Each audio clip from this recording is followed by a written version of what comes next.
समझिए हर समस्या हमारे मन में ही दायर होती है। हाँ। मन में जो विचार आते हैं हाँ। वो विचारों को कैसे रोका जाए, मतलब बंद ही कैसे हो जाए विचार?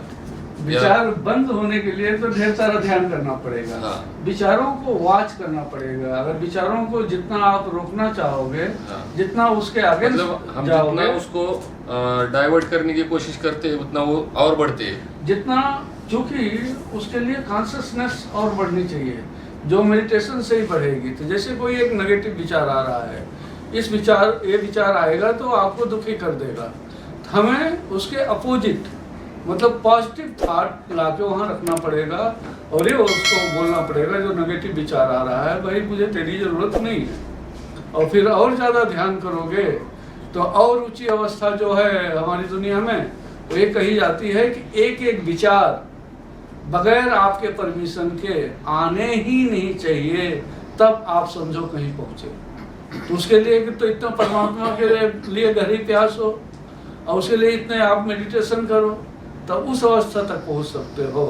और सिंपल वे में अभी अगर कोई विचार ऐसा आ रहा है जो आपको खुश नहीं करेगा, उस विचार को अपनी पॉजिटिविटी से कैसे बदल दो। मतलब ये सोचो ना कि भाई एक विचार आ रहा है और बिना मतलब का आ रहा है, तो अपनी बुद्धि से, अपनी इंटेलिजेंस से नेगेटिव विचार को कैसे पॉजिटिव में बदल दो। ये तुरंत का तरीका है कि तुरंत कर सकते हो। और उसको लॉन्ग टर्म पे परमानेंट करने के लिए तो फिर तो मेडिटेशन करने पड़ेंगे। बुद्ध और महावीर के तो इतने बड़े राजा थे, हम और आप कितना पैसा कमा लेंगे? हाँ, राजा से ज़्यादा तो नहीं कमा लेंगे ना। उतने इतने बड़ा राजपाट था, जो चाहिए सब था, लेकिन वो सब कुछ छोड़ कर जंगल में जाकर रहे। सोचो क्यों गए होंगे? क्योंकि उन्हें मालूम पड़ गया था इन चीज़ों का कोई ज़्यादा महत्व नहीं है।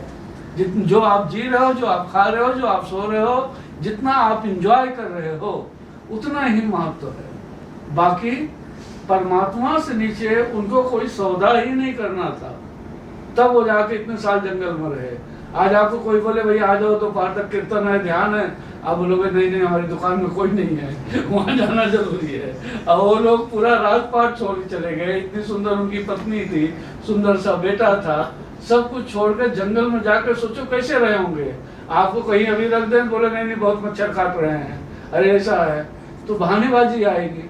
लेकिन जिसके अंदर परमात्मा के लिए प्यास जग जाती है, वो आदमी जिसके अंदर परमात्मा का नशा छा जाता है, तो उसके लिए पूरी दुनिया के सुख, सारे वैभव, ये सब निरर्थक से लगने लगते हैं।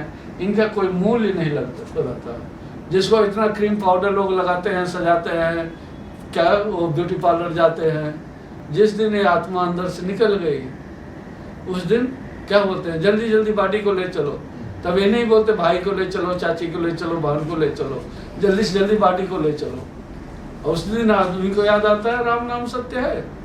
अगर अभी याद आ जाए तो समस्या ही ना रहे। दुख में सुमिरन सब करे, सुख में करे न कोई, और जो सुख में सुमिरन करे तो दुख काहे को हो। अगर जब आपके पास सुख होता है तब आप परमात्मा को याद रखें तो दुख जीवन में आएगा ही नहीं। जब कभी भी दुख आता है जीवन में, कभी भी उसको बहुत गहराई से चेक करोगे तो उसमें कहीं न कहीं हमारी गलती जरूर होती है। कभी भी जब हम जीवन में सफल नहीं होते तो उसका सीधा सा कारण होता है कि हम कहीं न कहीं गलती कर रहे होते हैं। तो जितना अपने आप को और परफेक्ट कर दो, जितना अपने आप के अपने अंदर और नम्रता लाओ, सहनशीलता लाओ, हर्षित मुक्ता लाओ, एकाग्रता लाओ, जितना आपका सही फैसला होगा, जितना आपका मुस्कुराता हुआ चेहरा होगा, जितने आप संतुष्ट हो जो परमात्मा ने आपको दिया है। अभी ये हाथ ना हो तो हाथ की कीमत मालूम पड़ती है, आँख ना हो तो आँख की कीमत मालूम पड़ती है, पैर ना हो तो पैर की कीमत मालूम पड़ती है। इतना सब कुछ परमात्मा के देने के बाद फिर भी अगर हम कंप्लेन ही करते रहें, शिकायत ही करते रहें, तो परमात्मा और हमें क्यों दे। आप किसी अपने फैमिली मेंबर को ही आप देते रहो और वो हमेशा शिकायत से भरा रहे और आपकी तरफ मुड़ के ना देखे, तो आप कब तक दोगे? आप भी देना बंद कर दोगे ना। तो परमात्मा क्यों देता जाए? आपको इतना सब कुछ दिया और अभी भी अंदर से कंप्लेन रहती है, कभी ऐसा हाथ जोड़ के नहीं हुआ, ए परमात्मा आपने मुझे बहुत दिया हुआ, बहुत दिया हुआ।